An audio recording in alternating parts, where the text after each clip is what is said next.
নবীজির দিকে লক্ষ্য করে ঢিল মারছে। নিষ্ঠুর আবু জাহেলের পাথরের ঢিল আস্তে আস্তে নবীজির এই কপালের ডাইন পাশে চুলের গোড়াটা বরাবর পাথর আইসা ঠাস করে লাগছে। মাথা এইভাবে লম্বা হইয়া দুই ভাগ হয়ে গেছে। নবী আমার চাপাইয়া ধরেছে, চোখের পানি ছেড়ে ছেড়ে কাঁদতেছে,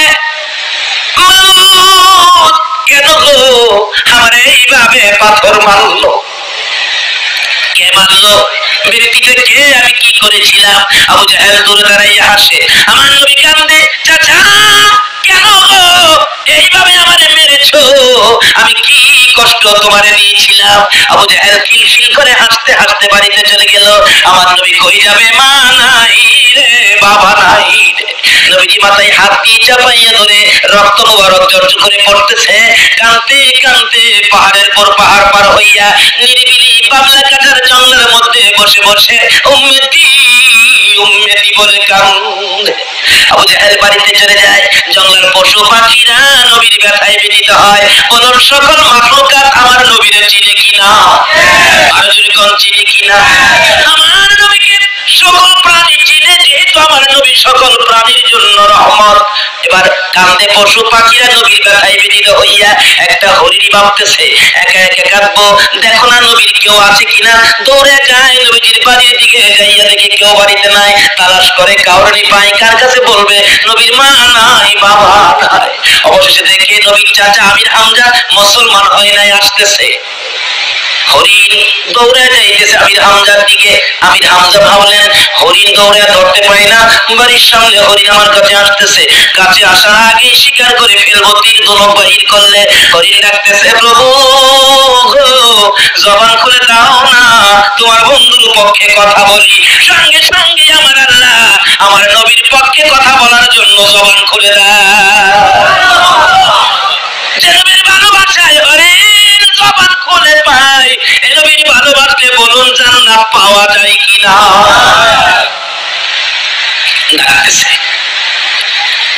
আল্লাহ জবান খুলে দাও। জবান খুলে গেছে।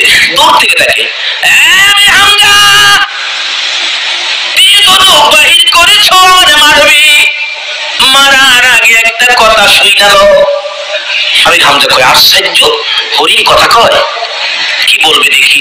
দৌড়া যাইয়া জঙ্গলার হরিণ আমির হামজার পায়ে পড়ে গেছে। আল্লাহু আকবার। কপালটা দিয়ে আমির হামজার পায়ের মধ্যে লাগাইয়া কান্দে, আমির হামজা রে আমারে মারিস না, আমারে মারবার আগে তোর ভাতিজার খবর লো। দেখ তোর ভাতিজার মা নাই, বাবা নাই বলে এতিম পাইয়া রে আমির হামজা। দেখ আবু জাহেল কেমন মার তোর ভাতিজারে মারছে। বসে বসে রে তিন নবী কান্দে। আমির হামজা রক্ত সিট মারছে, ঠিক রাখতে পারে না। সতই যত ভাতিজা কই কি আমার ভাতিজার মা নাই, বাবা নাই, এতিম আমার ভাতিজাটারে আবু জাহেল মারছে। হ্যাঁ কি ভাবছে আমার ভাতিজার কেউ নাই? হরিণ পাও ছেড়ে দে, ছেড়ে দে পাও। বাড়ির দিকে যাইতেছে, মেজাজ গরম। ভাতিজারে মারলো, ভাতিজার মাও নাই, বাবা নাই, এতিম হইয়া আবু জাহেলের মতো বেটা আমার ভাতিজারে মারছে। বাড়ির কাছে যাইয়া শোনে তার বিবি কান্দে। কি কান্দা বলুন তো? মহিলার আমার নবীরে ভালোবাসতো না? সর্বপ্রথম পৃথিবীর জমিনে নবীর ভালোবাসায় জীবন দিয়েছে মহিলা। হযরতে সুমাইয়ার জীবনী খোলন। সুমাইয়া আমার নবীকে ভালোবাসা দিত। মা বোনেরা গো দাও না গো আমার নবীর ভালোবাসা। সুমাইয়া আমার নবীকে ভালোবাসা দেওয়ার কারণে নিষ্ঠুর পাষাণ আবু জাহেল সুমাইয়াকে নিরীহ নিরপরাধ গরিব দুর্বল নিরীহ মুসলমান ছিলেন সুমাইয়া, ঘর থেকে জোর করে ধরে এনে মরুভূমির মধ্যে দাঁড় করাইয়া পরনের সকল কাপড়গুলো টাইনা টাইনা খুলে উলঙ্গ করেছে। সুমাইয়া ভর বাকিটার কথা শুনবি না, আমার কথা শুনবি। সুমাইয়ার চক্ষুটা বন্ধ করে লজ্জায় চোখ খুলে না, জবাব দেয় আবু জাহেল তোমার বাকিটার কথা শোনার জন্য আল্লাহ বলেছে, তোমার কথা শোনার জন্য বলে নাই। এখন আপনারা কি আবু জাহেলের কথা শুনবেন না আল্লাহর কথা শুনবেন? সুমাইয়ার মতো মহিলা আবু জাহেলের কথা শুনে না, শুনে কার কথা? কেন আল্লাহ বলেছে অমাইয়ুতির রাসূলা ফাকাদ আতা আল্লাহ, তোমরা আমার এই নবীর কথাগুলি মানো তাইলেই হবে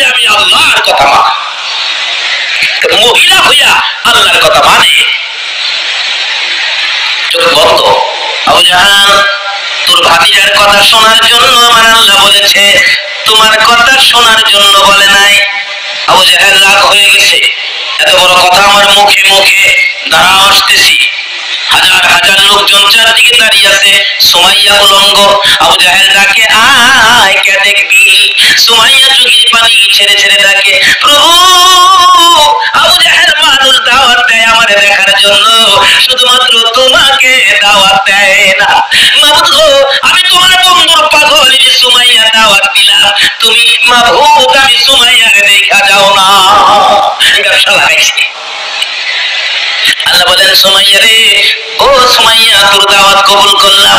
এদিক দিয়ে আবু জাহেল ঘরের মধ্যে যাইয়া একটা বল্লম নিয়ে আসলেন। বল্লম নিয়ে এসে তলপেটের মধ্যে বল্লম দিয়ে এমন জোরে আঘাত করলো, তলপেট ছিদ্র করে পিছন দিয়ে বেরিয়ে গেছে। উলঙ্গ সুমাইয়া ঠিক হয়ে জমিনে পড়ে গলা কাটা মুরগির মতো নাচতেছে, আল্লাহর আরশ পর্যন্ত কাঁপতেছে। সুমাইয়া জিহ্বাটা বাহির করে দিছে আর ডাকতেছে, মাবুদ তোমার বন্ধুর পাগল হইয়া জীবন দিলাম গো, আমারে তুমি দেখা গেলা। আমার আল্লাহ বলেন, সুমাইয়া রে, আমার বন্ধুর প্রেমে জীবন দিবে, আমি কি চুপ করে থাকবো? সইতে পারি না। জিবরাইল, আমার বন্ধুর পাগল সুমাইয়া আমারে ডাকে রে, আমারে দেখার জন্য দাওয়াত দিয়েছে, আমি সুমাইয়ারে খালি হাতে দেখতে যাব না রে জিবরাইল। আমার জান্নাতুল ফেরদাউসটা উঠাইয়া দে, আমি আমার জান্নাত সহ সুমাইয়ারে দেখতে যাব। এটা কিসের বিনিময়? আমার নবীর ভালোবাসার বিনিময়। শুধু সুমাইয়া কেন, বহু মহিলাদের জীবনী খুলে দেখুন। জাবেরের বিবি, জাবেরের বিবি একটা মহিলা, কত ভালোবাসে, পেটের খিদা, খন্দকের জাহাজ। জাবের বাড়ি যাইছে, বিবি গো তোমার কাছে কি কোনো খাওয়ানোর কিছু আছে? আছে তো। কিসের জন্য? আমার নবীর পেটের খিদা, আছে কিছু দিবে?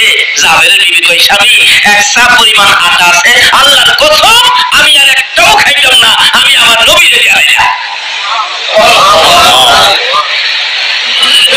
বিবি তরকারি কি দিবি? স্বামী 4 মাসের একটা বকরির বাচ্চা আছে, 4 মাসের ছাগল, 4 মাসের ছাগলটা জব করে দিব। বিবি এটা তুই আদর করে পালতি, 4 মাসের বাচ্চাটা জব করে রাসূলকে দিতে পারবি? বিবি কেমন মহিলা দেখেন। ও মা বোনেরা শোনো না, জাবেরের বিবি কয়, স্বামী গো শুধু 4 মাসের ছাগলের বাচ্চা কেন, প্রয়োজন হলে নিজের বাচ্চা পর্যন্ত জব করে দিব। আচ্ছা কষ্টি, ঠিক আছে, রুটি বানাও, তরকারি পাকাও। যে রাসূলের কানে কানে বলছে, হুজুর আমার বিবি 4 মাসের একটা ছাগলের বাচ্চা জব করেছে, বিবির কিছু আঁকা ছিল, রুটি বানাইছে, আপনার পেটে খিদা, হুজুর আপনি আসেন, চুপচাপ আপনি খেয়ে যান। যে বলুন তো, যে নবী উম্মত ফালাইয়া আরশে যায় না, এই নবী কি উম্মত ফালাইয়া খাইব? আজকে সে নবীর পক্ষে থাকতে রাজি আছেন না? থাকলে কি হবে? এই তো সামনে আসতেছে, এবার ডাকতেছে, বিবি রান্না করো, আমি নবীকে নিয়ে আসি। ইয়া রাসূলুল্লাহ, আসেন। নবী কই, যাবে আমার একা খাও? আমি তো একা খাবো না, আমার সাথী যা আছে 3000-এর বেশি, সবাইকে নিয়ে খাবো, কারণ সকলেরই তো পেটে খিদা। জাবের কই, হুজুর আমি গরিব মানুষ, হুজুর আমি একজনের খাওয়া পাকাইছি, একজন, হুজুর আমি সবাই খাওয়াইতে পারবো না। আমার নবী কই, যাবে চিন্তা করিস না, তুই তো গরিব, আমার আল্লাহ তো গরিব না, যা বাড়ি যা, একজনের খানায় 3000 নিয়ে বাইরে খামো। আচ্ছা আচ্ছা হুজুর। বাড়ি যাইতেছে জাবের, বাড়ির সামনে গিয়ে মাথায় হাত দিয়া বসে রয়েছে, টেনশন। নবীজি কইলো 3000 বাইতে খাইবো, আমার বিবি তো পাক করছে একজনের খানা, আল্লাহই জানে কি জানে কি হয়। বিবি আইসা জিগায়, স্বামী কিসের টেনশন? খাওন কয়জনের পাকাইছস? একজনের। মেহমান কত আইতেছে জানোস? কয় না তো। 3000। বিবি কয়, হাই হাই, আপনি কি কর নাই বলে একজনের খাওন? আমি কইছি তো, রাসূল কি কইছে? রাসূল বলছে একজনের খাওন 3000 লইয়া খাইব।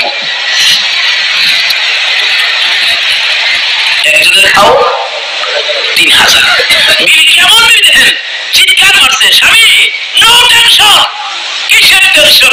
এ রাসূল যদি বলে একজনের খাওন 3000 খাইব, আমি যে মহিলা, আমার বিশ্বাস 3000 কেন 3 লক্ষে খাইলেও পুরাবে না। কেন পুরাবে? চলুন মদিনায় যাই, মসজিদে নববীর কাজ যেদিন হয় নাই, শুরু হয়েছে কাজ। খেজুরের গাছ মিম্বরের পাশাপাশি ছিল, গাছটা মরে গেছে, শুকনা মরা। রাসূল বলেন এটা থাক, এটা হেলান দিয়ে খুতবা পড়ব কাজ শেষ না হওয়া পর্যন্ত। মদিনার ঘটনা। উসনে হান্নানা জান্নাহ। খুতবা পড়ে মিম্বর বাকি সব কাজ কমপ্লিট হলে রাসূল বলেন এটা আর দরকার নাই, গাছটা কেটে ফেলে দিলেন। শুকনা গাছ মরে গেছে। জুমার দিন খুতবা দিবে নবী, কে যেন কান্দে ডিমের মতো। নবী বলেন সাহাবীরা রে দেখ কে কান্দে, আমার মায়া মায়া লাগে। সাহাবীরা বলেন হুজুর কেউ তো কাঁদে না, সব তো হাসি খুশি দেখা যায়, আপনি নবীর পাইলে সবাই তো খুশি। বলেন কি কান্দে? কে কান্দে? দেখে শুকনা খেজুরের গাছ কান্দে। আল্লাহু আকবার। হুজুর আশ্চর্য, শুকনা মরা খেজুরের গাছ উসনে হান্নানা কান্দে। আমার নবী বলেন কই? ওই তো, এ উসনে হান্নানা তুমি তো মৃত, শুকায় গেছো, লাকড়ির সমতুল্য, তুমি কাঁদো কিভাবে? মৃত খেজুরের গাছ জবাব দেন, হুজুর আমি আপনার ভালোবাসার প্রাণ নিয়ে কান্দি। যে নবীর ভালোবাসায় মৃত ধাপ কাঁদতে পারে, বলুন এই নবীর ভালোবাসায় জীবনে কে কতটুকুন করেছেন? ভালোবাসা ব্যতীত নামাজ পড়তে পারেন কাজ হবে না, রোজা রাখতে পারেন কাজ হবে না, হাজী হইতে পারেন কাজ হবে না, মক্কা মদিনার ইমাম সাহেব যদি হও নবীর ভালোবাসা ব্যতীত আমার আল্লাহ পাওয়া যায় না। বলতেছিলাম নবীর ভালোবাসায় শুকনা মরা খেজুরের গাছ উসনে হান্নানা কান্দে। আমার নবী বলেন উসনে হান্নানা রে আর কান্দিস না, আমি তোর জন্য দোয়া করে দেই। কি দোয়া করবেন হুজুর? কথা কয় আল্লাহু আকবার। আমি দোয়া করে দিলে কিয়ামত পর্যন্ত একটা জীবিত খেজুরের গাছ হয়ে যাবি। নবীর দোয়াই হবে কি না? হুজুর এই দোয়া চাই না, শোন আমি দোয়া করে দিলে কিয়ামত পর্যন্ত তোর মধ্যে খেজুর থাকবে। হুজুর এটাও চাই না, শোন আমি কিয়ামত পর্যন্ত দোয়া করে দিব জীবিত গাছ হবি, খেজুর থাকবে 12 মাস, সারা বছর তোর মধ্যে খেজুর। এমনকি আমি নবীর বরকতের দোয়াই রে উসনে হান্নানা সমস্ত পৃথিবীর আমার উম্মতেরা তোর কাছ থেকে খেজুর নিয়ে খাবে, সারা জীবন খাবে, তোর একটা খেজুর কমাইতে পারবে না। কেমন নবী যে নবীর দোয়ায় খেজুরের গাছের বরকত কিয়ামত পর্যন্ত সমস্ত পৃথিবীর মানুষ খাবে, একটা খেজুর কমাইতে। সারা পৃথিবীর মানুষ যদি নবীর দোয়ার বরকতে খেজুর খাইতে পারে তাহলে একজনের খাওন 3000 খাইতে পারবে না। জাবেরের বিবি কই স্বামী কিসের টেনশন? নো টেনশন, চিন্তা করবেন না, আসো রাসূল মেহমান আইতাছে। জাবের তো টেনশন করতেছে, হাই কি জানি হয় কি জানি হয়, মেহমান বাড়িতে আইসা বসতে 3000 যায় ডাকে জাবের, ও জাবের তুই গরিব মানুষ এত বড় আয়োজন কেমনে করলি? গরিব মানুষ তুই? জাবের বলেন আয়োজন করেছি নবীর সাহাবীরা, আয়োজন করেছি। কেমনে করলে তুই গরিব মানুষ? হিসাবটা কত? হিসাব কইতে না, এটা আল্লাহ আল্লাহ রাসূল জানে। কইব কিভাবে? খাওন তো একজনের আইছে 3000, আল্লাহ আল্লাহ রাসূল জানে। এক গরিবের বাড়ি পিসাব হুজুর গিয়ে উঠছে, মানে সব পিসাব আসে না, মুরিদটাই তো গরিব আর কি। গরিবের বাড়ি যে পিসাব হুজুর উঠছে, কিন্তু মুরিদের ঘর 2 দিন যাবত চুলায় আগুনই জ্বলে না। পিসাব হুজুর যায় বলতেছে হ্যালো, সকালে নাস্তাও খাই নাই, পেটে খিদা, রাঙ্গামাটির থেকে আসছি, রান্না বাড়া করতে কয় আমি গোসলটা কইরা আসি, খানা খামো। পিসাব গোসল করতে গেছে, কালো তার বিবির লোকে পরামর্শ করে, বিবি কি করবি? ওর তো কিছুই নাই, আমার ব্রেনে ধরে না।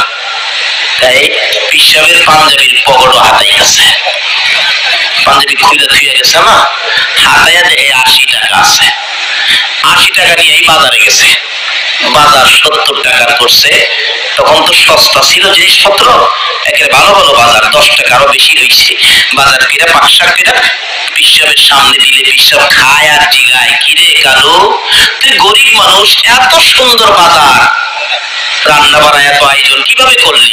কালো কয় হুজুর আপনাদের দোয়ায় আল্লাহ রহমত, আপনারাটাই তো আপনারে খাওয়াই। পিসাব ভাবছে আমার দোয়াই বুঝি তার রুজি রোজগারে কিছু বরকত হয়েছে, আরো বেশি করে খাইতেছে।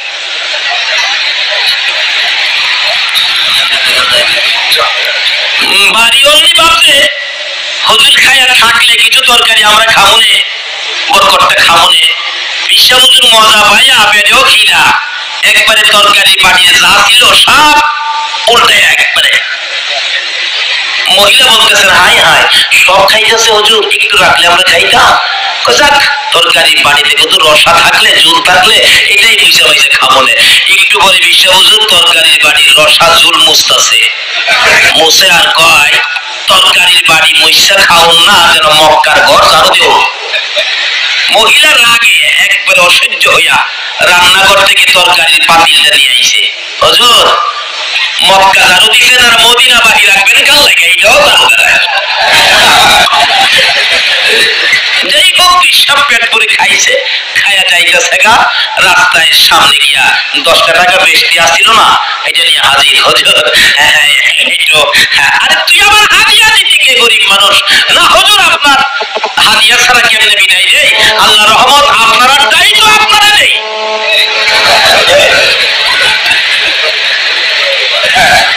হাদিয়া পাইয়া 10 টাকা পকেটে থুইছে, থুইয়া যাইতেছে আর ধারণা করতেছে আগের আসছিল 80, এখন পাইলাম 10, কত হইছে? আরেকটা মুড়ি তো গেলে 10 টাকা পাইলে তো 100 পুরা হবে। চিন্তা করতে করতে যাইতেছে, রাস্তায় গিয়া হাত দিলেন, 10 টাকা বাহির করছে, 80 টাকা খুঁজে। এই পকেটও নাই, এই পকেটও নাই, ব্যাপারটা কি? 80 কিলো কই, 80 কিলো কই? অবশেষে বসা পয়সা চিন্তা করে আয় আয় হ্যাঁ কইছে আমারটাই আমারে খাওয়া, আমার টাকা ঢেলে বাজারটা করছে। যাবে তুই গরিব মানুষ, এত আয়োজন কেমনি করলি? যাবের কো আল্লাহ রহমতে আল্লাহ রাসূল জানে, আমি জানি না। ইয়া রাসূলুল্লাহ আমি কিন্তু এই কথা কইছি, আল্লাহ রাসূল জানে। আল্লাহ রাসূল কই যাবে, ঠিক কইছো, চিন্তা করিস না। রুটি তরকারি সব নিয়ে আয়, খাওয়া, খাওয়াইতে শুরু কর। আসেন খান, পেটের খিদা তো 3000 মেহমান হগলে আইছে। যাবের কইব বা সন্ধে যাবের হুজুর 3000 একবারে খাওয়াইতে পারবো না, আমার এই জায়গা নাই, আমি গরিব মানুষ। কতজন একবারে বসাইতে পারবি?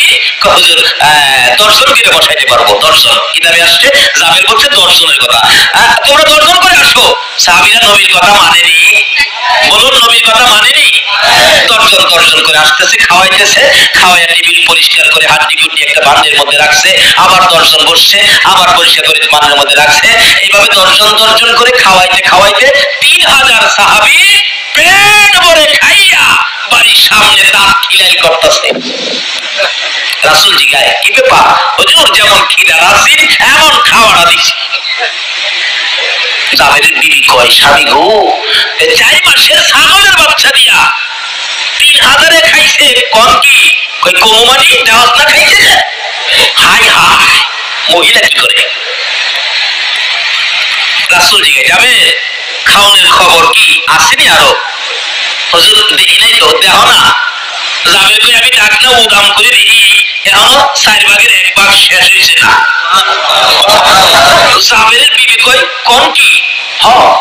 হাই হাই আমার দেওয়া বকরির মধ্যে এত বরকত দিছে, 4 মাসের বাচ্চা। আচ্ছা 4 মাসে একটা ছাগলের বাচ্চা জব করে বোনা করে দিলে একজনে খাইয়ে নেবেন, এমন খাওয়াই না আছেন না? এমন আছেন, আছেন। দেখি কে খাইতে পারবেন? একজনও নাই। কে খাইতে পারবেন? মাশাআল্লাহ একজন পাইছে। আরে শিখেন না, এখন যদি খাওয়া না শিখে আমার এই নবীর পক্ষে মেহমান বেহেশত গেলে খাওন ছোট হইব না বড় হইব? এখন যদি 4 মাসের বকরি না খাইতে পারেন তাহলে হেন খাইবেন কিভাবে? নাকি নবীর সাথে যাইবার নিয়ত নাই আপনারা? বেহেশতে যাইবেন আপনারা। আল্লাহর কসম আজকে যারা নবীর পক্ষে বসে আছেন আপনারা হাসরের ময়দানে নবীর পক্ষের মেহমান হবেন। বেহেশতের মধ্যে নবীজির 3টা মেয়ের সাথে বিয়ে হবে, জালালাইন শরীফের ঘটনা। 3টা মেয়ের সাথে বিয়ে হবে আর আপনারা থাকবেন এই নবীর পক্ষের যাত্রী। সুবহানাল্লাহ। আল্লাহ পাক হাসরের দিন বলবেন, ও ফেরেশতারা, ওই আমার বেহেশতের বিবাহ হবে যে জামাই আইতাছে, জামাই সাথে মেহমান এরা পার হয়ে আইবে তো ফুলসিরাতের ফুলটা একটু ঠিকঠাক করে দে। আল্লাহু আকবার। সকল নবী রাসূলের উম্মতের জন্য হবে হীরার চেয়ে দাঁত, চুলের চেয়ে চিকন, আর আখিরি নবীর উম্মতের জন্য আল্লাহ বলবেন ফুলসিরাতের ফুল ঠিকঠাক করে দে। ফেরেশতারা বলবেন খোদা গো কিভাবে ঠিক ডাক করব, জিবরাইল কোথায়? জিবরাইল হাজির হবে। জিবরাইল, আমার বন্ধুর পক্ষের মেহমান আইতাছে, আজকে বেহেশতের বিবাহের অনুষ্ঠানের জামাই আর বরযাত্রী আইতাছে, তারা ফুলসিরাতের ফুল পার হয়ে আসার জন্য জিবরাইল তোমার 600 নূরের পাখা বিছায়া দাও। আজকে যারা বসে আছেন এখানে পার হবেন ফুলসিরাতের ফুল জিবরাইলের পাখা দিয়ে, আল্লাহু আকবার, পার হয়ে আসবেন আর বলতে থাকবেন, শুনছিলাম ফুলসিরাতের ফুল হীরার চেয়ে তার চুলের চেয়ে চিকন। কে যেন বলবেন, ও আখিরি নবীর উম্মতেরা, ও নবীর মেহমানেরা, পার হয়ে যাও, তোমরা জামাই সাথের মেহমান, তোমাদের জন্য বেজাল নাই, জিবরাইলের নূরের পাখা দিয়া পার হইয়া যাও। আচ্ছা, ওই দিন যে জামাইয়ের সাথে খাইবেন, খাওনটা ছোটখাটো হবে না বড় হবে? বড় হবে কি নবীর ভালোবাসা দিয়া না না দিয়া? নবীর পক্ষে থাইকা না না থাইকা? এবার খাওনটা কত বড় হবে? ওই দিন বড় খাওন কিভাবে খাবেন? আজকে যদি রাজি না হন, 4 মাসের ছাগলের বাচ্চা খাইতে পারবেন এমন কে কে আছেন? হাত তুললা দিয়ে আইনা দেখি আমারে। মাশাআল্লাহ, এবার অনেকে তুলছে, খাইতে পারবো। মাশাআল্লাহ, নারে তাকবীর। আমরা খাইতাম না, খাইতো কে?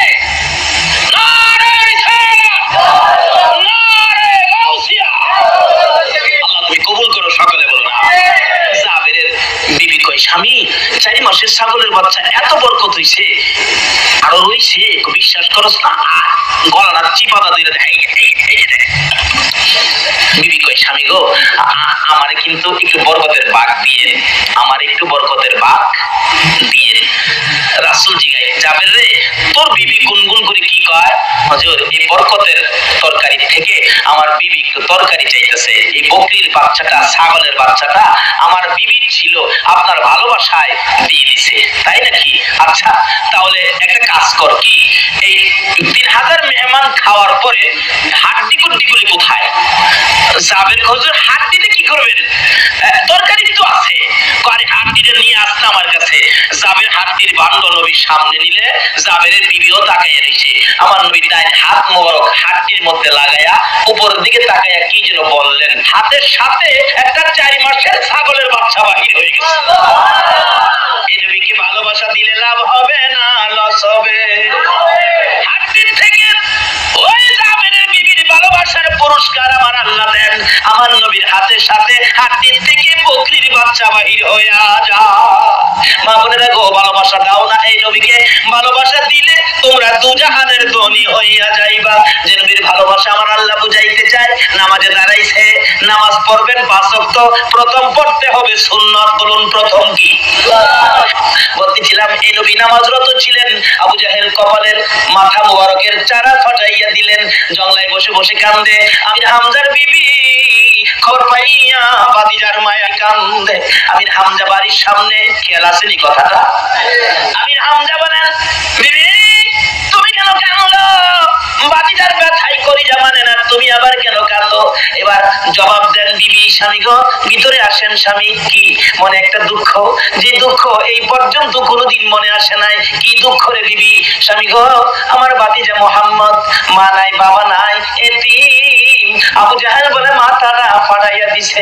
ভাতিজা বলে জংলায় বসে কান্দে, তোমার 2টা পায়ে ধরি, আমার ভাতিজারে আইনা দাও, আমি মায়ের মতো আদর করব। বলুন কার মতো আদর করব? আরো জোরে কোন কার মতো? আরো জোরে কোন কার মতো? তাহলে বুঝা গেল মা একটা ব্যক্তি, মায়ের মতো আদর আর কেউ করতে।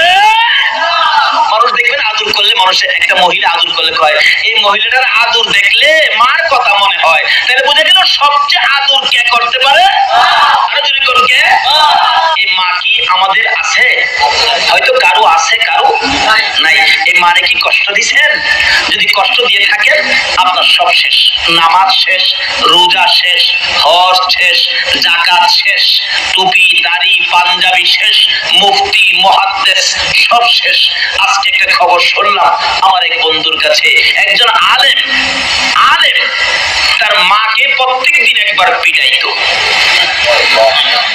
আচ্ছা বলুন তো, এই আলেমের দাম কি আছে? রাসূল বলেছেন, তোমার মায়ের পায়ের নিচে তোমার জান্নাত।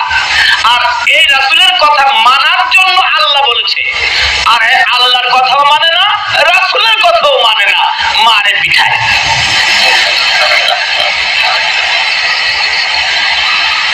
এলাকার মহিলারা পর্যন্ত এই মায়ের দুঃখে দুঃখিত হইয়া কাঁদে। আল্লাহ কয় আর তোকে সুযোগ দেওয়া যায় না। আলেম হইলে কি হবে, অন্যায় করলে কি আল্লাহ ছাড়বো? সবচেয়ে বড় আলেম আছেন ইবলিস, কি খান বাহাদুর ইবলিস, কিন্তু তার মধ্যে বেজাল ছিল বিদায় আজকে লানতের তখ্ত গলায় দিয়ে জাহান্নামী বানায়া বের করে দিছে। কাজেই আলেম হইলেই হবে না, নবীর পক্ষের আলেম হও, নবীর ভালোবাসার মারা গলায় লও।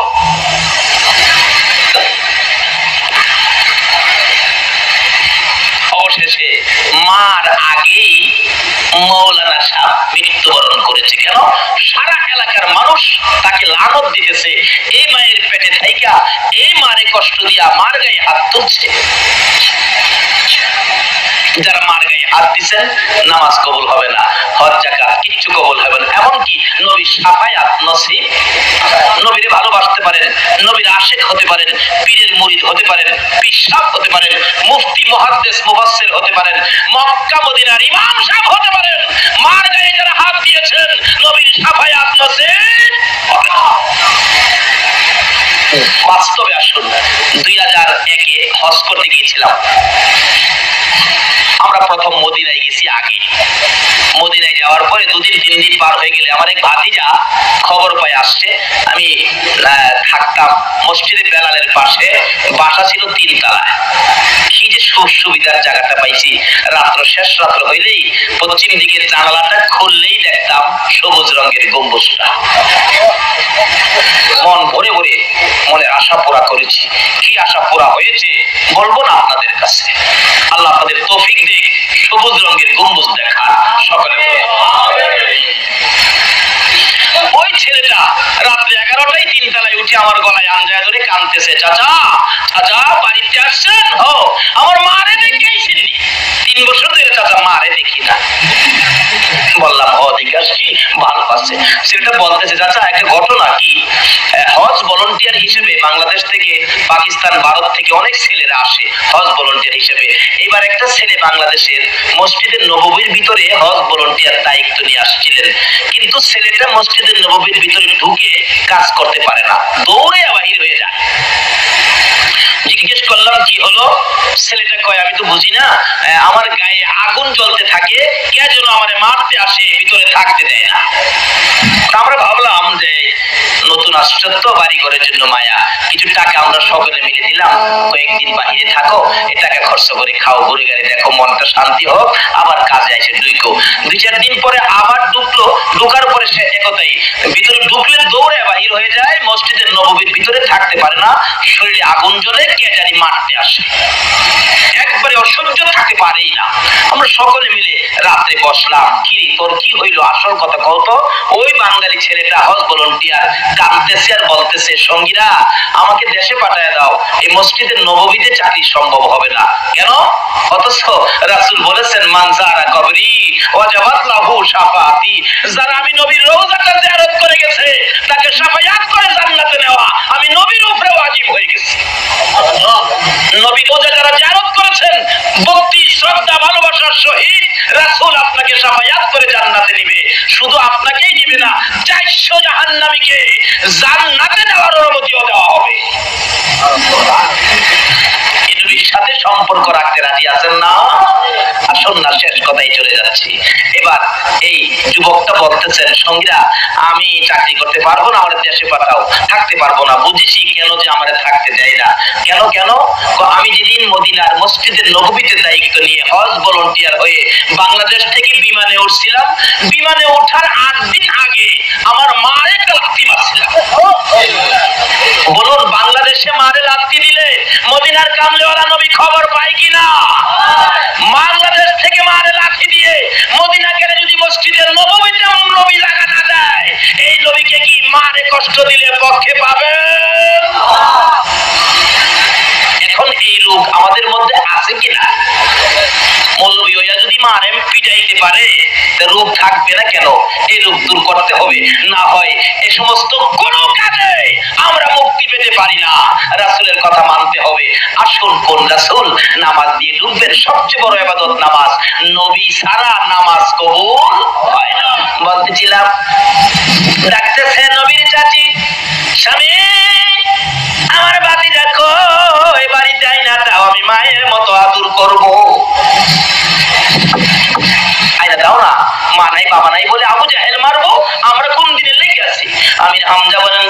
তরবারিটা বাহির করলাম, আর ভিতরে ঢুকাবো না, ভাতিজাকে নিয়ে আসবো, আবু জাহেলকে বিচার করব। আবু জাহেলের বাড়ির সামনে যাইয়া ডাক মারছে, আবু জাহেল বেরিয়ে আসো, পার্শ্ববর্তী বাড়ি। এ আবু জাহেল বেরিয়ে আয়, আবু জাহেল বেরিয়ে আসলে, আমির হামজা কেন ডাকছো? তুই বলে আমার ভাতিজারে মারছস। কে কইলো? মারছি একটা, মাথাটা মাত্র ফাটাইছি। এমনি আমির হামজা চিৎকার মারছে, আবু জাহেল রে, আমার ভাতিজাটার কেউ নাই রে আবু জাহেল, মাও নাই, বাবাও নাই, ছোট কাল থেকে মাদুর করার কেউ নাই। আমার এমন একটি ভাতিজাটারে তুই কেমনে মারলি রে? তোর কি মায়া হলো না, দয়া হলো না? তুই তো জানোস আমার ভাতিজা জীবনে কোনোদিন বাবা কইয়া ডাকতে পারে নাই রে আবু জাহেল। কি অপরাধে ভাতিজারে মারলি? এই আবু জাহেল কি অপরাধে মারলি? আয় আমার কাছে আয়। কোনো দোষ করেছিল না? গালি দিয়েছে না? তাহলে কেন মারলি? আমার ভাতিজা জীবনে কেউ আদর পায় নাই রে। এমনি করে নিষ্ঠুর পাশা আবু জাহেলের দিকে আগাইয়া যায় আমির হামজা, তরবারিটা দিয়ে এমন জোরে আঘাত করলো, আবু জাহেলের ভাগ্যক্রমে উল্টা পিঠ লাইগা মাথা ফাইটা গেছে, কায় নাই, চাপা দিয়ে ধরছে আর ডাকতেছে, রে আমির হামজা, এইভাবে আমারে মারবি আমি তো কোনোদিন ভাবতে পারি নাই। আমির হামজা চোখের পানি ছেড়ে ছেড়ে কান্দে, রে আবু জাহেল, একটা আঘাত করেছি, এখনো তোর মায়ের শেষ হয় নাই, বল আমার ভাতিজা কই রে? এখন যদি আমার ভাতিজার খবর না দিতে পারবি, আমি আমির হামজা তোর গলাটাও কাইটা ফালাইমু। কাইটা লাভ করে সারবো না তো। আমার ভাতিজা শুরু কাল থেকে বাবা হারা, মা হারা, এই ভাতিজাটা তুই মারছস। তারপরও আমার ভাতিজা জীবনে কাউরে গালি দেয় নাই, দিছে দিছে, জীবনে কার ক্ষতি করে নাই। আমি দেখেছি আমার ভাতিজা 24টা ঘন্টারে গুনাহগার উম্মতের জন্য কাঁদছে। বল আমার ভাতিজা কোথায়? না হয় একটা গায় সামনে যেতে দেব না। আবু জাহেল এইভাবে মাথা চাপাইয়া ধরে ধরে ডাকতেছে, আমির হামজা রে, আমার আর মারিস না। আমি দেখছি তোর ভাতিজা রক্তে লাল লাল হইয়া এই দিক দিয়ে কাঁদতে কাঁদতে ওই পাহাড়ের পর পাহাড় পার হয়ে গেছে। আমির হামজা ঘোড়াটারে চালাইছে, ঘোড়ারে চল, ভাতিজারে জঙ্গলায় রাইখায় আমি বাড়িতে আসবো না। যাইতে যাইতে যাইতে যাইতে বহুদূর চলে গেল, ভাতিজার সন্ধান পায় না। বাবলা কাটার জঙ্গলা ঘোড়া নিয়ে যাওয়া যায় না, ঘোড়াটা পাহাড়ের নিচে রেখে আমির হামজা তরবারিটা হাতে লইয়া একটা দৌড় মারে আর চিৎকার মেরে ডাক মারে, ভাতিজা রে, আমি তোর চাচা আইছি রে ভাতিজা, কই খুঁজে পাওয়া যায় না? আমির হামজা বলেন, আমি একটু উঁচু পাহাড়ের উপর উঠে দাঁড়াইয়া চারদিক দেখতেছিলাম, হঠাৎ দেখি একটু দূরে পশুরা চারদিক ঘেরাও করে আছে, পাখিরা গাছের ডালে বসে বসে কাঁদছে। ভাবলেন পশু যখন আমার কানে ভাতিজার খবর দিল, ওখানে হয়তো কিছু হতে পারে। আমির হামজা বলেন, দৌড়ে যাইয়া দেখি আমার ভাতিজা রে বসে বসে কাঁদে। পিছন দিয়ে আঞ্জায় ধরছে বাবা মুহাম্মদ সাল্লাল্লাহু আলাইহি ওয়াসাল্লাম। কেন কান্দো গো বাবা? আর কেঁদো না, আমি তোমার চাচা আইছি। ও ভাতিজা, আর কাঁদতে হবে না, আমি তোমার চাচা আইছি। আমার নবী চাচার কণ্ঠের আওয়াজ পাইয়া পিছনের দিকে মাথা টুকুন ঘুরাইয়া, চাচার চেহারা বাবার কিছু আকৃতি আছে, আল্লাহু আকবার, চাচার চেহারার মধ্যে বাবার কিছু আকৃতি থাকে কিনা? আমার নবীর আপন চাচা ছিলেন বীরে আমির হামজা। এবার পিছনে তাকাইয়া ডাক মারছে, চাচা গো, আমার বাবা নাই গো, আমার মা নাই গো। চাচা এই যে দেখেন আমার কপালের চারা মুবারক কিভাবে আবু জাহেল ফাটাইছে। আমার নবীর কান্না দেখে আমির হামজা চোখের পানি রাখতে পারে না। বাবা গো, আর এইভাবে কেঁদো না, আমি সইতে পারি না, আর কাঁদতে হবে না, আমি আবু জাহেলের মাথা ভেঙে দিয়েছি। আমার নবী বলেন, চাচা আবু জাহেলের মাথা ভাঙলে তো আমি খুশি হব না, তুমি যদি আমার পক্ষে আসো খুশি হব। আমার নবী চাচা বলেন, বাবা উঠো উঠো, আমি তোমার পক্ষে যাব। জোরে জোরে কন্যা সুবহানাল্লাহ। বাবা আসো, আমি তোমারে ভালোবাসবো, আমি তোমার পক্ষে যাব। আগে ঘোড়ার পিষ্টে উঠো, বাড়িতে নিয়ে যায়, তোমার জন্য তোমার চাচি পাগল হয়ে গেছে।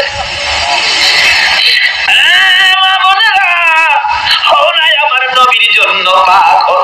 মদিনার মহিলারা কত পাগল ছিল নবীর জন্য। নবীর জীবনে খোলন, নবী যুদ্ধের ময়দানে যাবে, একটা মেয়ে 6 মাসের একটা বাচ্চা ছেলে কোলে লইয়া একটা মহিলা নবীর সামনে দাঁড়াইয়া খালি চোখের পানিগুলো মুছতেছে। নবী বলেন, মহিলা কান্দো কেন? হুজুর আপনি যুদ্ধে বুঝি যাবেন? হুজুর গো আমার মন মানে না, না জানি আপনার কলিজার মধ্যে কেউ আঘাত করে। হুজুর আমার আর কেউ নাই, কাকে দিব আপনার সঙ্গী বানাইয়া? আজকে কোন মায়ের সন্তানেরা রে আমার নবীর পক্ষে বসেছে, কারা গো এ নবীর আলোচনা শোনার আয়োজন করেছে? মহিলাটা দৌড়ে যাইয়া চোখের পানি মুছে, হুজুর আর কেউ নাই আপনার পক্ষে দেওয়ার জন্য, আমার 6 মাসের ছেলেটা আপনি কোলে করে নিয়ে যান, আমার কেউ নাই আপনার পক্ষে, আর কারে দেব? নবী বলেন, এই 6 মাসের বাচ্চা নিলে কি হবে? সে কি তীর মারতে পারবে, যুদ্ধ করতে পারবে? আমার নবী এই বলতে থাকলে মহিলাটা জবাব দেন, হুজুর আমি তো জানি ছেলেটা তীর মারতে পারবে না, কিন্তু আমার যে কলিজা মানে না, আপনার নবীকে না জানি কেউ কষ্ট দেয়, হুজুর আমি কি করব? আমি তো যাইতে পারি না, মহিলা যাওয়া নিষেধ হয়ে গেছে। হুজুর তীর যদি মারতে নাও পারে গো, আমি মা হইয়া বলতে পারি একটা কথা, আপনার নবীর গায়ে যদি কেউ তীর মারতে চায়, এই তীরগুলো আপনার গায়ে লাগার আগে আগে আমার 6 মাসের ছেলেটাকে তীরের সামনে তুলে ধরে রাখবে। আল্লাহু আকবার। ইয়া রাসূলুল্লাহ, ইয়া গাউসুল আজম, মাশাআল্লাহ মাশাআল্লাহ, জিন্দাবাদ জিন্দাবাদ, আল্লাহু আকবার। কুল কায়নাতের নবী, এই নবী আমরার নবী, জোরে জোরে বলুন সুবহান। এই নবী থাকলে বলুন তো আমরা আর কোনো চিন্তা আছে? কিন্তু নবীর পক্ষে আসেন, কি সমস্যা? এই নবীর নিয়ে কত টানাটানি করেন, কেউ কেউ নবীরে মাটিদা বানাইছে, আবার কেউ কেউ নবীরে নূরদা বানাইছে। আচ্ছা আপনারা কি মাটির পক্ষে না নূরের পক্ষে? যারা মাটির চশমা লাগাইছে তারা কি দেখে? আমার বাচ্চা 10 বছর বয়স, হ্যাঁ চোখ উঠছে, আপনাদের এদিকে চোখ ওঠে না? এটা কি করেন আপনারা? চোখে গরম পড়ছে, লাল হয়ে যায়, তাকাইতে পারে না, বাতাস লাগলে কষ্ট হয়। আমার কই আব্বু আমার চোখে তো গরম পড়ছে, কি করবো, চাইতে পারি না। তখন কালা গ্লাসের একটা চশমা দিলাম যাতে বাতাস বাতাস কম লাগে। হ্যাঁ চশমা লাগাইয়া কই আব্বু কি সব দি কালো? আচ্ছা আসলে কি সব কালো না এর চশমাটা কালো? আসলে নবী মাড়ি না, হ্যাঁ মাড়ির চশমা লাগাইছে।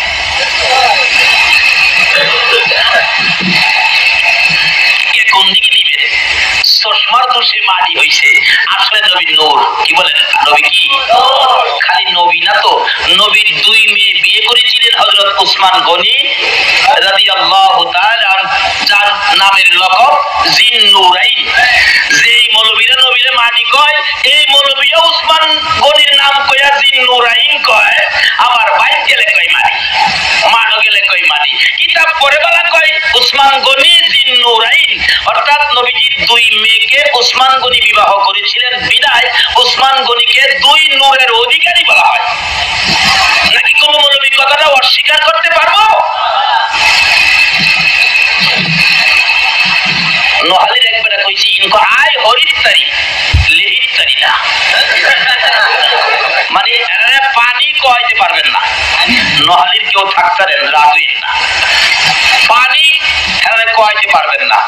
মাস্টার বলতেছে লেখো পানি, হ্যাঁ লেখছে পয়াকার পা দৈন্তান ঋষিকার নি হানি, এই আবার পয়াকার পা দৈন্তান ঋষিকার নি হানি।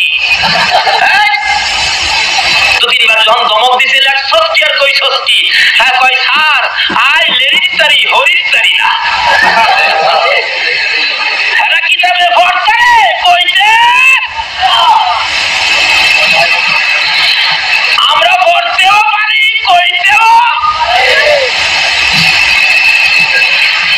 আল্লাহ তো আমিও তোমরা 3টা পুরস্কার দিতে পারি। লম্বা হয়ে গেছে এনবির পক্ষে থাকুন, এনবিকে ভালোবাসুন, যার ভালোবাসায় কুল কায়নাত, যে নবীর ভালোবাসায় আমার আল্লাহ এত কিছু করেছে, আমরা কি সে নবী একটু ভালোবাসা দিতে রাজি আছি না? ডাকতেছে কি বাবা চলো, তোমার চাচি পাগল হয়ে গেছে। নিয়ে গেছে, ঘোড়ার পিঠে বসাইছে। ঘোড়া রে তাড়াতাড়ি চল, আমার বিবি পাগল হয়ে গেছে। নবীজির পিঠে বসাইছিল, ঘোড়া আর ওঠে না। ঘোড়া এমন নিষ্ঠুর কেমন হইলি রে, আমার ভাতিজা লেগে তোর মায়া নাই? আমার ভাতিজা এইভাবে রক্তাক্ত হয়ে গেছে, আমি বাড়িতে নিমো, তুই উঠতাছস না কি লিগা? ঘোড়া ডাহে, প্রভু জবান খুলে দাও, বলুন খুলবে কিনা? ঘোড়া জবান খুলে যায়। ঘোড়া ডাকে, কারে পাশে বসাইছ? চিননির আখিরি নবী, যার উসিলায় আমরা পয়দা হয়েছি, নবীর সামনে বসাও, না হয়তো আমি সামনে যাব না। আমি হামজাকে, বাবা বুঝেছি, হরিণ তোমার কথা কয়, ঘোড়াও যে তোমার কথা ওই কয়। আল্লাহ কয় এই নবীর কথা মানতে আমি তোমরা রে কয়। সামনে বসাইলে ঘোড়া এক লাফে আমির হামজার বাড়ি।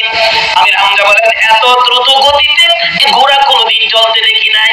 হাজির হলে ঘোড়ার পৃষ্ঠে আমার নবী বসে আছে, রক্ত মোবারক, চেহারা লাল হয়ে রয়েছে। আমির হামজার বিবি ঘরের কোণাটার মধ্যে দাঁড়াইয়া ভাতিজার অপেক্ষায় আছে। ঘোড়া কাছে আইসা গেলে আমির হামজার বিবি দেখে বাবা মোহাম্মদ ঘোড়ার মধ্যে বসা, রক্ত মোবারক লাল, দুইটা হাত বাড়াইয়া ডাক মারছে, ভাতিজা রে আয়, আমি তোরে মায়ের মতো আদর করব। আমার নবী ঘোড়ার থেকে দুইটা হাত বাড়াইয়া নামছে, চাচি আমার মা নাই, বাবা নাই, আপনি কি আমার মায়ের মতো আদর করবেন? হাতে ধরে ঘরের মধ্যে নিয়ে বসাইয়া নবীর চাচি আমির হামজার বিবি রুমাল ভিজাইয়া ভিজাইয়া কপাল মোবারকের রক্ত মোবারক পরিষ্কার করলে, মাঝখান দিয়ে আবু জাহেলের পাথরের আঘাতের দাগ, ফাটা কপাল বেরিয়ে গেছে। আমার নবীর চাচি কান্দে, বাবা মোহাম্মদ কি অপরাধ করেছিলা? তুমি কি আবু জাহেলকে মারছো? না চাচি। গালি দিছো? না। ক্ষতি করেছো? না। ধাক্কা দিয়েছো? না। তাহলে কেন মারলো? চাচি গো, আমি তো নামাজের মধ্যে ছিলাম আল্লাহ পাওয়ার রাস্তা দেখানোর জন্য। নামাজের মধ্যে আবু জাহেল আমাকে দিল মারছে। আমার আল্লাহ বলেন, বন্ধু গো, আমি হামজার বিবিকে এই অবস্থা দেখাইয়া তাদেরকে সাক্ষী বানাইয়া সমস্ত পৃথিবীর মানুষের কাছে তোমার এই দুঃখের ঘটনাটা আমি কানে কানে পৌঁছাইয়া দিব। এই দুঃখে দুঃখিত হইয়া তোমার ভালোবাসা লইয়া কেউ যদি 2 রাকাত ফজর সুন্নত আগে পড়ে 5 ওয়াক্ত নামাজ পড়ে রে বন্ধু, কথা দিলাম বিনা হিসাবে বেহেশতে ঢুকাইয়া দিব। নামাজ পড়বেন, আগে নবীরে ধরেন। নবী ব্যতীত নামাজ আল্লাহ বুঝাইতে চাইতেছে। আগে সুন্নত ফরজের কথা কইলাম, আপনারা মানেন না। ফজরের নামাজ 4 রাকাত, 2 রাকাত সুন্নত, 2 রাকাত ফরজ। আগে কি পড়তে হবে? আল্লাহ পাওয়ার রাস্তা হলো নবী মুহাম্মদুর রাসূলুল্লাহ। আল্লাহ পাওয়ার ট্রান্সমিটার হলো নবী মুহাম্মদুর রাসূলুল্লাহ। নবী পাওয়ার ট্রান্সমিটার হলো আল্লাহর ওলিরা। কাজী ওলিদের পক্ষে থাকুন, নবী পাবেন। নবীর পক্ষে থাকুন, আল্লাহ পাবেন। আর জান্নাত আপনাকে খুঁজতে হবে না, জান্নাত আপনাকে খুঁজে দিবে। তাই এই জন্য ওলিদের পক্ষে থাকা লাভ হবে না লস হবে? ওলিদের পক্ষে থাকেন। কারণ আমরা এই দেশের বাংলাদেশের মানুষ ইসলাম পেয়েছি ওলির কাছ থেকে। বাবা শাহজালাল ইয়ামেনের হাত থেকে আমরা ইসলাম পেয়েছি। কাজী ওলিদের পক্ষে থাকুন, নবীর পক্ষে থাকুন। ওলির পক্ষে থাকলে রাসূল পাবেন, রাসূলের পক্ষে থাকলে আমার আল্লাহ পাবেন। আল্লাহ নিজে বলেছেন, তোমরা আমার এই রাসূলকে ভালোবাসো, এই রাসূলের কথাগুলি মানো, তাইলে হবে আমি আল্লাহর কথা মানা। কোরআন শরীফে আল্লাহ বলেছেন, তোমরা কি করো? আমার সাথে ব্যবসা করবে। কি ব্যবসা? ইন্নাল্লাহ আশতারা মিনাল মুমিনিনা আনফুসাহুম ওয়া আমওয়ালাহুম বিআন্না লাহুমুল জান্নাহ। আমি এক কিসিমের লোকদের সাথে ব্যবসা করি। আল্লাহ বলছে, নিশ্চয়ই আমি মুমিনদের সাথে ব্যবসা করি। মুমিন হওয়া যায় কিভাবে? নবীজির ভালোবাসায়। নবী বলেছিলেন, ওমর নামাজ পড়ে, এদিকে আসো, রোজা রাখে, এদিকে আসো, সব করে। প্রশ্ন করলেন, ওমর তুমি আমারে কেমন ভালোবাসো? নামাজ, রোজা, টুপি, দাড়ি সবকিছুর পরে প্রশ্ন করেছেন, তুমি আমারে কেমন ভালোবাসো? ওমর বলেন, হুজুর বলেন কি, আপনার ভালোবাসায় আপন পিতার কেল্লা কেটে দিয়েছি। আপনাকে খুব ভালোবাসি, বাবার চাইতে ভালোবাসি। রাসূল বলেন, তুমি মুমিন হও নাই। হুজুর কোন কি? আমি আমার ছেলে মেয়ে, বিবি বাচ্চা, ধন সম্পদ সবচাইতে বেশি ভালোবাসি। রাসূল বলেন, ওমর এখনো মুমিন হও নাই। হুজুর আল্লাহর কসম করে বলি, মাতা পিতা, ছেলে মেয়ে, বিবি বাচ্চা, ধন সম্পদ, এমনকি আমি উমরের জানের চাইতেও আপনাকে বেশি ভালোবাসি। রাসূল বলেন এবার মুমিন হয়েছো। হাদিস শরীফে আছে লা ইউমিনু আহাদুকুম হাত্তা আকুনা হাব্বা ইলাই আল আখির। রাসূল বলেন বিবি, বাচ্চা, ছেলে মেয়ে, ধন সম্পদ, মা বাবা সব চাইতে যদি আমারে বেশি ভালোবাসতে না পারো, তাহলে নামাজ, রোজা, টুপি, দাড়ি, পাঞ্জাবি, হজ, যাকাত দিয়ে মুমিন হইতে পারবা না। আল্লাহ কয় মুমিন না হওয়া পর্যন্ত আমি তোমাদের সাথে ব্যবসা করব না। ব্যবসা করব মুমিন হলে। মুমিন হইতে গেলে নবীর ভালোবাসা সব চাইতে বেশি থাকতে হবে। নবীর ভালোবাসা যদি রাখতে পারেন তাহলে ব্যবসা। কি ব্যবসা? আল্লাহ বলেন এই মুমিনের জান মাল আমি খরিদ করি, কিনা নেই। যদি জিগায় আল্লাহ গো আমারে খরিদ করবেন কি দিয়ে? আপনারে খরিদ করবেন, টাকা দিবেন, ইউরো দিবেন, ডলার দিবেন? আল্লাহ বলবেন না, ইউরো ডলার টাকা দিয়ে আমি খরিদ করি না। তাহলে আপনারে কি দিয়ে খরিদ করবেন? আল্লাহ কোরআন শরীফে জবাব দিবেন বিআন্না লাহুমুল জান্নাহ, আমার জান্নাতের বিনিময়ে তোমরা আমি খরিদ করে দিলাম। সেই ব্যক্তিটাই হলো নবীর ভালোবাসার ব্যক্তি। নবীর ভালোবাসা ব্যতীত নামাজ হয় না, নবীর ভালোবাসা ব্যতীত রোজা হয় না, নবীর ভালোবাসা ব্যতীত আল্লাহ পাওয়া যায় না, নবীর ভালোবাসা ব্যতীত আল্লাহর সাথে ব্যবসা করে জান্নাতে যাওয়া যায় না।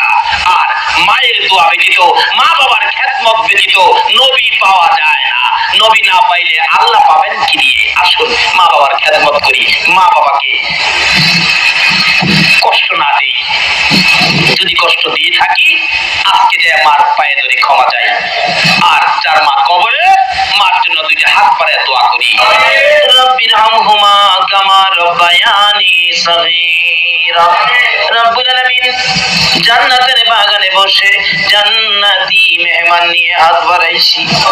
মাবুদ এত বড় রাত্র তোমার বন্ধুর আশেক পাগলেরা, তোমার ওলির প্রেমিকেরা সারা রাত্র কাটাইয়া হাত বাড়াইছে। একবারে খালি হাত বাড়াই নাই, তুমি যার প্রেমে সব বানাইছো, যার উপর দুরূদ ও সালাম প্রেরণ করতেছো, ফেরেশতারা করতেছে, আমরা ওই নবীর উপর ভালোবাসার দুরূদ ও সালাম মদিনা পাঠাইলাম গো আল্লাহ। আমাদের দুরূদ ও সালাম গুলো পাখির মতো উড়াইয়া উড়াইয়া দয়ার নবী মায়ার নবীর রওজা ধারে পৌঁছাইয়া দাও। হ্যাঁ মাবুদ, দুরূদ ও সালাম কে উসিলা বানাইয়া আজকের এই ফাতিহা ইয়াজদাকুম মিলাদ মাহফিল উসিলা বানাইয়া আমরা যারা হাত বাড়াইছি আমাদের তামাম জিন্দেগীর গুনাহগুলো ক্ষমা করে দাও। হ্যাঁ মাবুদ, জীবনের গুনাহ লইয়া ক্ষমার আশায় হাত বাড়াইছি, ক্ষমা দিবানি গো আল্লাহ। ডাকতেন না আল্লাহ, ও আল্লাহ। জীবনের গুনাহ ক্ষমার আশায় হাত বাড়াইছি গো আল্লাহ, আমাদের গুনাহ ক্ষমা দিবানি। আমরা কে কত গুনাহ করেছি তুমি হিসাব জিগাইও না। হিসাব যদি জিগাও আমরা লজ্জা পাবো গো আল্লাহ। আজকের জন্য কে নামাজি কে বেনামাজি কাউরে কিছু কইও না, কে মেয়ে কে পুরুষ কে যুবক কে বুড়া কাউরে কিছু জিগাইও না।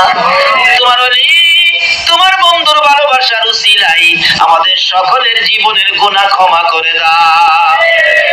হ্যাঁ মাবুদ, ক্ষমা চাইলাম জীবনের গুনাহ। আজকে যদি ক্ষমা না করো কালকে তো তোমারই ক্ষমা করতে হবে। তাহলে ঘুরাইয়া দিলে ফিরাইয়া দিলে তোমার কি লাভ হবে গো আল্লাহ? আমার নবী 63 বছর জিন্দেগি গুনাহগার উম্মতের জন্য কাঁদছে গো আল্লাহ। এখনো 24টা ঘন্টাই নবী মদিনায় শুয়ে শুয়ে কাঁদে। আমাদের গুনার জন্য আমার নবীরে আর কাঁদায়ও না। এই মাহফিলে আমাদের সবাইকে তুমি মাফ করে দাও।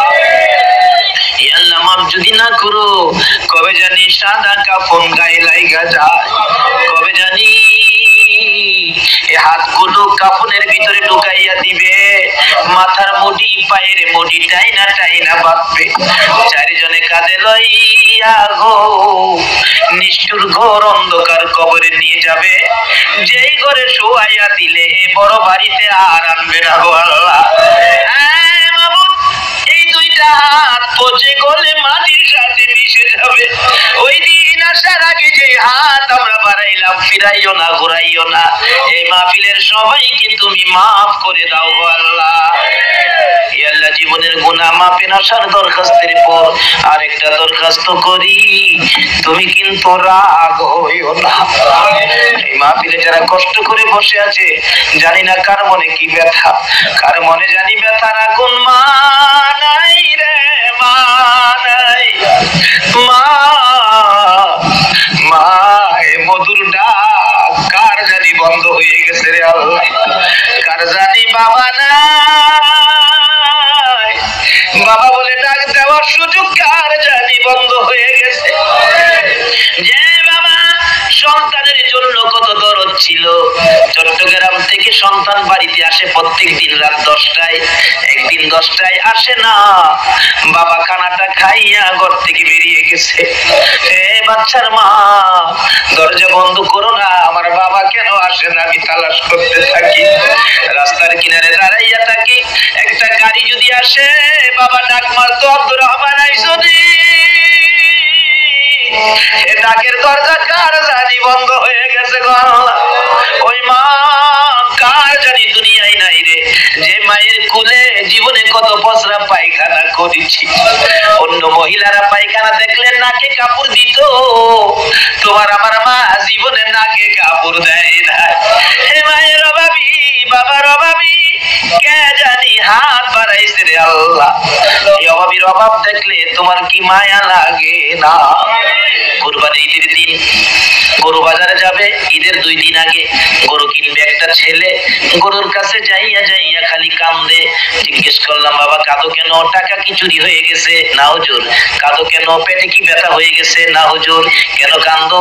ছেলেটা জবাব দেয় চোখে পানি লইয়া, হুজুর এই যে দেখেন আমার বয়সের ছেলেরা বাবার পছন্দে বাবা লইয়া গরু কিনতেছে, আমি কান্দি, আমার বাবা নাই গো, কার পছন্দে গরু কিনবো? বাবার অভাবী, মায়ের অভাবী কে জানি। মায়ের অভাবীরা কি করে নিজে দেখেছি। একটা মায়ের পাগল, 5 বছর বয়স ছেলেটা, মা বাচ্চা হবে ডেলিভারি, এলাকার মহিলারা কয় অবস্থা ভালো না, হসপিটালে পাঠান। মা বুরকা পড়তেছে, ছেলেটা বারবার মায়ের কাছে যায়, আম্মু তোমার চোখে পানি কেন? ব্যথা উঠে গেছে। বাবা চোখে পানি, হসপিটালে যাইতেছি। কেন? বাবারে মহিলারা কয় আমার অবস্থা বলে ভালো না। ছেলেটা ডাকে, আম্মু হসপিটালে গেলে কোন সময় আসবা? আমারে নিবানি? না তোমারে নিতে পারবো না। তাহলে তুমি কোন সময় আসবা?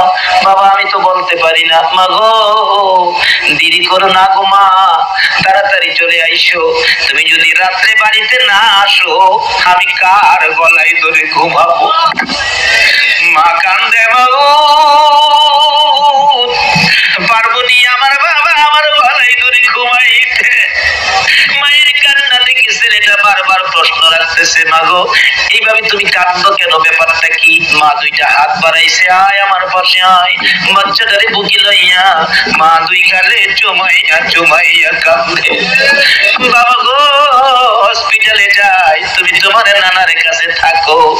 বাচ্চাটা আবার জিজ্ঞাসা করে, মা কোন সময় আসবা? মা জবাব দেন, বাবা যাইতেছি, অবস্থা বলে ভালো না রে বাবা। যদি তোমার ভাগ্য ভালো হয় মায়ের মুখ দেখবি রে বাবা, ভাগ্য যদি খারাপ হয় জীবনে আর কোনোদিন মা কইয়া ডাকতে পারবি না। বাচ্চাটা চোখের পানি ছেড়ে ছেড়ে কান্দে। মা রিক্সা করে রওনা হয়েছে, একটু পরে পরে বাচ্চাটার দিকে তাকাইয়া ডাক মারে, বাবু আমি পারবো নি এই বাবারে আমার মুখে লইতে। বাচ্চার দিকে তাকাইয়া তাকাইয়া মা বিদায় হয়ে গেছে। হসপিটালের মধ্যে চিকিৎসা শুরু হলো। রাত্র 10টা বাইজা গেছে, কোনো খবর আসতেছে না। বাচ্চাটা একটু পরে পরে জিগাই, নানা গো আমার আম্মু যে আসে না, আমি কার গলায় ধরে ঘুমাবো? একটু পরে একটা যুবক ডাকতেছে, চাচা বাড়িতে আসেননি? হসপিটালের খবর জানেননি? না চাচা গো আপনার মেয়ে হসপিটালে মারা গেছে। নানা চিৎকার মেরে ডাকে, মামুদ রে আমার নাতি কার গলায় ধরে ঘুমাবে? জীবনে কি আর মা কইয়া ডাকতে পারবে না? মা কইয়া কি আর ডাকতে থাকতে পারবে না। ছেলেটা জিগাই, নানা তুমি কাঁদো কেন? জবাব দেন নানা, হ্যাঁ নাতি তুমি ঘুমাইয়া যাও, সকালে তোমার মায়ের কাছে নিয়ে যাব। রাত্রে 12টার দিকে লাশ বাড়িতে এসে গেছে। মহিলারা ডাকতেছে, বাচ্চাটারে ঘুম থেকে জাগাইয়া তার মাকে জীবনের শেষ দেখা দেখাইয়া দাও না। তার নানা বলে, না না ঘুম থেকে জাগাইস না, মৃত দেখলে সে ভয় পাবে, দাফন করে ফেলছে। সকালবেলা ডাকতেছে, নানা চলো না মায়ের কাছে যাই, বিকালে যাব। বিকাল হইলে কান্দে, নানা গো চলো না মায়ের কাছে যাই, সকালে যাব।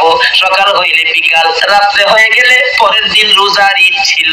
বাচ্চাটা কান্দে, নানা কালকে আমারে কে গোসল করাবে গো নানা, কে আমারে সেমাই পাকাইয়া খাওয়াবে, কে আমার 2টা গালে 2টা চুমো দিবে। নানা বলেন, আর সহ্য করতে পারি না, যা তোর বাবার কাছে যা। ঈদের দিন রাত্রে বাবার সাথে ঘুমাইলে রাত্র 12টা 1টায় স্বপ্নে দেখে তার মা আয়েশা ডাকতেছে, বাবা গো মা, মা কই আর কাঁদো না, আমি তোমার মা কবরে চলে গেছি রে বাবা। ছেলেটা বাবার গলায় ধরে কাঁদতে, বাবা গো আমার মা বলে কবরে চলে গেছে, জলদি করে আমার মায়ের পাশে নিয়ে যাও না। ঈদের দিন সকালবেলা ছেলেটাকে গোসল দিতে চায়, গোসল করে না। সেমাই খাওয়াইতে চায়, সেমাই খায় না। কাপড় পরাইতে চায়, কাপড় পরে না। বাবা গো আমার মায়ের কাছে নিয়ে যাও না। আমার বয়সের ছেলেরা আমার হাতে গোসল করতেছে, জামা পরতেছে, মা 2 গালে চুমাইয়া চুমাইয়া দূর করতেছে। ছেলেটা কি আঙ্গুলে ধরে ধরে যাইতেছে। ঈদগার সামনে কবরস্থান, নতুন কবরের পাশে দাঁড়াইয়া ছেলের বাবা ডাকতেছে, ও ছেলের মা এমন নিষ্ঠুর কেমনে হইলা গো, তোমার বাবা কান্দে, একবার গোসল করাইয়া দিয়া যাও না। ছেলেটা ডাকি, আপু এখানে কেন কান্দো, চলো না হসপিটালে যায়। ছেলের বাবা বলে, এই হসপিটালের মধ্যে তোর বাবা তোর মা জীবনের ঘুম ঘুমাইয়া গেছে। ছেলেটা মা মা কইয়া কবরের উপরে পড়ে গেছে। মার আসে না, মায়ের অভাবী কে জানি হাত বাড়াইছে, আল্লাহ বাবার অভাবী কে জানি হাত বাড়াইছে। এই মুহূর্তে ওই সকল মা বাবার কবর জান্নাতের বাগান বানাইয়া দাও। আল্লাহ মা বাবা যারা দুনিয়াতে আছে হায়াত বাড়াইয়া দাও, আমার আব্বার হায়াত বাড়াইয়া দাও। মা বাবা কেমন জিনিস বোঝার তৌফিক ছেলে মেয়েদেরকে দান করে দাও। আল্লাহ দাদা দাদি নানা নানি শ্বশুর শাশুড়ি আলিয়া আওলাদ বংশধর মুরব্বী পাড়া প্রতিবেশী কান্দারবাসী মহব্বতী এই এলাকার জমিনের নিচে যত মুমিন মুমিনাত ঘুমিয়েছে সকলের কবর জান্নাতের বাগান বানাইয়া দাও। আল্লাহ মাহফিলে সারা রাত কষ্ট করে যারা বসে আছে, আল্লাহ যে আশায় হাত বাড়াইছে সকলের আশা পুরা করে দাও। আমাদের মধ্যে যারা অভাবী অভাব দূর করে দাও, যারা অশান্তিতে আছে শান্তি দান করে দাও, যারা বিমারি বিমার সেবা করে দাও। তুমি তো সব কিছুর মালিক, ডাক্তার ছাড়া ওষুধ ছাড়া চিকিৎসা ছাড়া ভালো করতে পারো। এই মাহফিলের সভাপতি সাহেবকে তুমি সুস্থ করে হায়াত বাড়াইয়া দাও। আল্লাহ সৈয়দ বাড়ির 2 জন সোনার সন্তানের কথা বলেছে, রিয়াদ আরেকজনের নাম মাহমুদ গো, এই 2 জনকে তোমার কুদরতি হাতে আমানত করলাম গো মাহমুদ। যত বড় রোগই হয়ে থাকো তোমার গাউসে পাকের উসিলায় দয়ার নবীর ভালোবাসার উসিলায় তাদেরকে তুমি সুস্থ করে দাও গো আল্লাহ। সাধারণ চিকিৎসাকে উসিলা বানাইয়া আজকের মাহফিলের বরকতে তাদেরকে সুস্থ করে নেক হায়াত বাড়াইয়া দাও। এইভাবে যত বিমারি আছে সকল বিমারিকে শেফা দান করে দাও। হসপিটালে যাইতে হবে এমন রোগ কাউকে দিও না গো আল্লাহ। হসপিটালে যাওয়ার রোগ যদি আমাদের মধ্যে কারো থাকে, মাহফিলের উসিলায় গাউসে পাকের উসিলায় নবীর প্রেমের উসিলায় সবাইকে তুমি maaf করে দাও গো আল্লাহ। ইয়া আল্লাহ আমাদের মধ্যে যারা নামাজি নামাজ কবুল করে নাও, যারা নামাজ পড়ে না নামাজের বুঝ দান করে দাও, যারা ব্যবসা করে ব্যবসায় বরকত দাও, যারা চাকরি করে চাকরির পদোন্নতি দান করে দাও। মাবুদ এলাকার সকল ওলি প্রেমিক নবীর আশিক তোমার কুদরতি হাতে আমানত করলাম। সকল প্রকার আপদ বিপদ আযাব গজব অ্যাক্সিডেন্ট বালা মুসিবত শয়তানের শয়তানি দুশমনের দুশমনি হইতে বাঁচাইয়া রহমত বরকত শান্তি দ্বারা ভরপুর করে দাও গো আল্লাহ। মাবুদ এ নবী ওলি প্রেমিক মাহফিল টুকুন তোমার কুদরতি হাতে আমানত করলাম, কিয়ামত পর্যন্ত তুমি কায়েম রাখো গো আল্লাহ। মাবুদ, মঞ্জু ভাইয়ের টেলিফোন এখনো আমার কানে লাগে গো মাবুদ গো। যারা মাহফিলের জন্য পরিশ্রম করেছে, টাকা পয়সা সাহায্য সহযোগিতা বুদ্ধি পরামর্শ দিয়ে মাহফিল সাজিয়েছে, সকলের গলায় নবীর প্রেমের মালা পরাইয়া দাও। ইয়া আল্লাহ, এই মাহফিল কমিটির সদস্যদেরকে তোমার কুদরতি হাতে আমানত করলাম, তুমি কবুল করে নাও। সকলকে তুমি বেশি বেশি করে নেক হায়াত বাড়াইয়া দাও। হ্যাঁ মাবুদ, এই মাহফিলের সবাইকে তুমি কাল কিয়ামতে নবীর কুদারায় উঠাইয়া পুলসিরাতের পুল পার করে দিও গো আল্লাহ। মাবুদ গো, তোমার নবী যেই জান্নাতে থাকবে, ওই জান্নাতের পাশের জান্নাতি বানাইয়া দিও গো আল্লাহ। ইয়া আল্লাহ, মাহফিল টুকুন কিয়ামত পর্যন্ত কায়েম রাখো। মাহফিলের উসিলায় এলাকার জমিনের নিচে যারা ঘুমিয়ে আছে মাফ করে দাও, যারা জমিনের উপরে আছে হেদায়েত নসিব করে দাও গো আল্লাহ। মাবুদ গো, মাহফিল শেষ, যারা যেখানে যাবে সহি সালামতে পৌঁছাইয়া দিও গো আল্লাহ। যতগুলো দরখাস্ত করলাম মাহফিলের উসিলায়, দুরূদ ও সালামের উসিলায়, জিকিরের উসিলায়, ওলি প্রেম তোমার নবীর ভালোবাসার উসিলায়, সবগুলো তুমি কবুল আর মঞ্জুর করো গো আল্লাহ। ও সাল্লাল্লাহু তাআলা আলা খায়রি খালকিহি মুহাম্মাদিন ওয়া আলা আলিহি ওয়া আসহাবিহি আজমাইন বিহাক্কি লা ইলাহা ইল্লা